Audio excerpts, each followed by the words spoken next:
Ir jisai išvažiavo pas Moržų dukrą gyventi, kad nesusitiktų.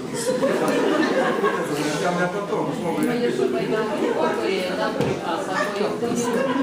Visus savo grėkus pasipasakojo, prašė atleidimo, o jisai atsigavo, jam buvo gėda.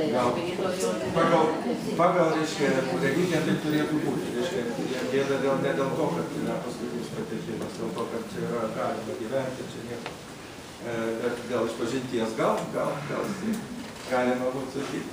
Tai vat grįžtant prie dar keletą, gal klausimukas norės užduoti, bet aš gal keletą tokių apie augalus dar reikėtų gal ką nors pasakyti jums, kad aš turiu tokį... Jeigu maišysite augalus į krūvą, tai nėra blogai. Nes kažkodėl yra tokia graži tradicija, kad mes ten daug augalų negalime dėti, nes aš net gavau tokią pastabą iš vieno žmogaus, kad kaip čia balvačiukai pridėjus 12-13 augalų ir čia labai jau gal blogai. Patikėkit manim, kuo daugiau augalų, tuo didesnė vertybė. Iš tuo geriau yra organizmas. Organizmas tikrai yra mėliau priima didesnė. Nors, pavyzdžiui, mūsų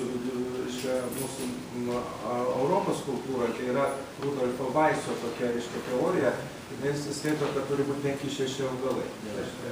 Neorientuojama ten labai didelį kiekį, o tibetiečiai turi nuo 3 iki 103 augalų. Ir kada daro, reiškia, įvairias piliulės ar kas augalinės, tai ten yra ne tik augalai, net ir pelenus deda, ir mineralus, ir brangenybės deda, ir jos veikia į galvą, kaip sakant, tas stato, reiškia, galvos procesą, kuris, reiškia, nervų procesas, žudantis, neleidžiantis formuotis, reiškia, rinkai ir dar kažkas, nes tikrinti reikia žmogaus galvą. Tai šito mišiniai yra vienareikšmiškai yra geriau. Pavyzdžiui, asiūklis yra vienas iš geriausių gamtos inkstų. Reiškia, jis yra be asiūklio labai sunku susidoroti su inkstų ligomis. Reiškia, dirbinis asiūklis, jisai maišomas su svilarože artėja. Tokia yra daug dirbėjo artėjo šaknis. Reiškia, svilarože. Šitie du augalai yra klasikiniai augalai, reiškia, inkstų sistemos ligų atvejai, bet kokios ligos atvejai. Ar nepakankamumas, ar uždegimas.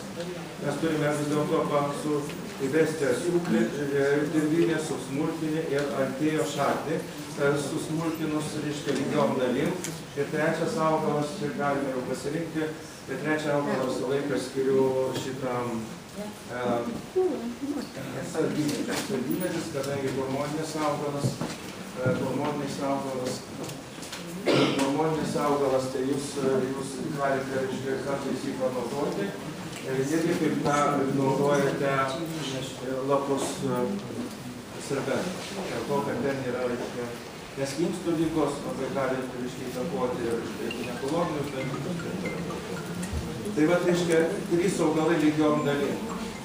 Svilarožė, altėja, svilarožė šaknis arba altėjo šaknis, saldymedžio šaknis ir asiūklis.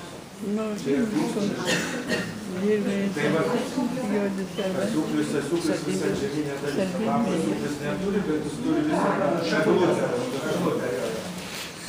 O čia per mano gali tikti, taip, gali. Čia trečio augalo, aš kaip sakiau, saldymedis gali būti švelnesniai, pavyzdžiui. Gali būti beržo labai vertingi. Čia jau mes kaitaliuot, gali pridėti beržo lapų šalia tos trijulės. Reiškia, tedas juodų visą irgi gali. Reiškia, čia dėl inkstų sistemos. Irgi klasikinis variantas, tai yra suvalgomi šaukštai, užtrinkom pusę litro karšto vandenis, svarbu vanduo, sena milteliai kokie, nes skystis turi būti inkstų sistema. Bet susmulkinti. Ir plastikinės per dieną išmėlėma. Toliau dar yra keletas augalų, kuriuos reikia žinoti pagal konstitucinius tipus. Reiškia, aš čia labai daug neminėjau apie konstitucinius tipus. Man vienas ryžas, kitas raganotas, kitas kalpankojam ir taip toliau. Aš jau minėjau, kad tie spūkus sudžiūvę, reiškia, negali ežiuolės vartoti ir atvirkščiai. Ženšenius jie gali vartoti puikiausiai sustiprindami save ir apsisaugodami nuo kurių ligų. Konstituciniai tipai jų 10 vartoti. Ir yra temperamentai, kaip sakiau, avižas negali labai gerai raminanti priemonė. džiugesio gyvenimo duodantį, ypatingai kai nemiga kankina, nerimas yra, bet avižos pieniškos savo patys. Avižos nesiekos, bet pieniškos patys. Kartais, aišku, geriau būtų žiedai, bet žiedai žyti vieną kartą per dieną, tai nesuseksi. Bet avižos labai tinka melancholikam, flegmatikam, dėl to, kad jiems eilėraščius rašo, knysasi kasą, jiems reikia to augalo tokio, gaivumo, džiugesio. Jie netinka valerijonai visiškai raminti, juos atgerinti nieko. O sangvinikam, cholerikam, būtinai valerijonai. Sangvinikam, cholerikam bulvė raminanti labai gerai, cepelinai labai gerai. Nuramina, kad nelakstytų akis, nebėgiotų 10 darbų negerų. O melancholikas taip, sakau, jisai sako, aš neturiu batų. Nes, mano batai, labai blogai, mano žmogų veža be kojų, kaip jam gerai batų nereikia, o man batų nėra. Suprantate, mato, patį bumbeklis, kuris man, jam reikia visko atžeminio, jam reikia aromatinio. Jie mygdės mygdys yra vien būtent tie augalai, kurie kvepiantis, nuo baziliko iki jozažolės ir taip toliau. Net nebūtinai duoti valerijonus. Mes galėjot paklausti žodžiu. Pasakykit, esame ministerija, kad netolė, o jūsų nuomonė apie nuomonę. Dar. Aš nežinau, ko gerai, aš man neturiu praktikos šitoje vietoje, bet aš kiek susidariu, tas Molotovo kokteilis, jisai tiesiog negaliu pasakyti. Reikia, matot, visa problema yra kame, yra tam tikram praktikui. Vien turėjai, pavyzdžiui, kada man sako, rūgštinti organizmą, šarminti organizmą. Aš nesuprantu šitą. Jeigu pas tave, yra uždegimas šlapimo pūslėje, ir jeigu tavo pH yra rūgštus, tai tu turi šarminti, tu suprantu, tu naudoji tada lapinės daržovės visokias, tetražolės ir šaknies visą gyvą. Bet jeigu yra šlapimas, mes galime pasitikrinti, yra šarminis, tai mes turime rūgštinti. Tada mes turime naudoti rūgštinimo priemonės. Tai kas špangolės, meškavomės, rūgštinės.